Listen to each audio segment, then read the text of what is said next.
നമസ്കാരം, ജന്മഭൂമിയിലേക്ക് സ്വാഗതം.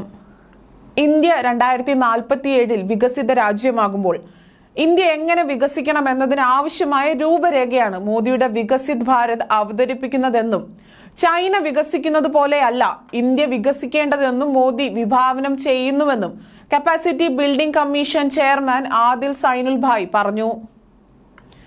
ചൈനയുടെ വികസന രീതിയിൽ പ്രശ്നങ്ങളുണ്ട്.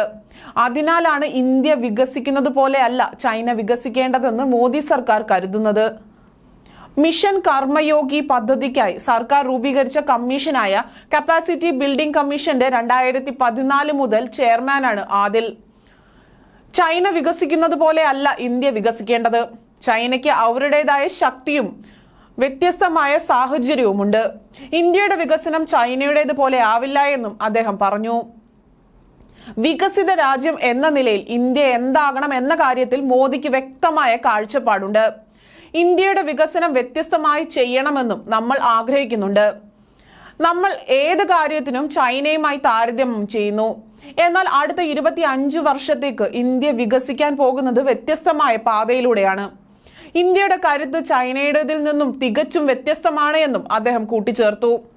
നിക്ഷേപവും വിദേശ കയറ്റുമതിയിലാക്കിയുള്ള ഉൽപ്പന്നവുമാണ് ചൈനയുടെ വികസന രീതിയെന്ന് ലോക ബാങ്ക് പറഞ്ഞിട്ടുണ്ട്. ഈ സമീപനം അതിന്റെ ഉച്ചസ്ഥായിയിൽ എത്തിക്കഴിഞ്ഞെന്നും ഇത് പാരിസ്ഥിതിക, സാമൂഹിക, സാമ്പത്തിക മേഖലയിൽ ചൈനയിൽ അസന്തുലിത അവസ്ഥ സൃഷ്ടിച്ചെന്നും ആദിൽ പറയുന്നു. അതേസമയം മോദി വിഭാവനം ചെയ്യുന്ന വികസിത ഇന്ത്യയിൽ എല്ലാവർക്കും വീടും, എല്ലാവർക്കും ആരോഗ്യവും, എല്ലാവർക്കും തൊഴിലും, എല്ലാവർക്കും വിദ്യാഭ്യാസവും നൽകുന്നതോടൊപ്പം സ്വയം പര്യാപ്തതയുള്ള, വൃത്തിയുള്ള നഗരങ്ങളുള്ള, എല്ലാവരെയും ഉൾക്കൊള്ളുന്ന സുതാര്യമായ ഇന്ത്യയെക്കുറിച്ചും സ്വപ്നം കാണുന്നതായി ആദിൽ സൈനുൽ ഭായ് പറഞ്ഞു.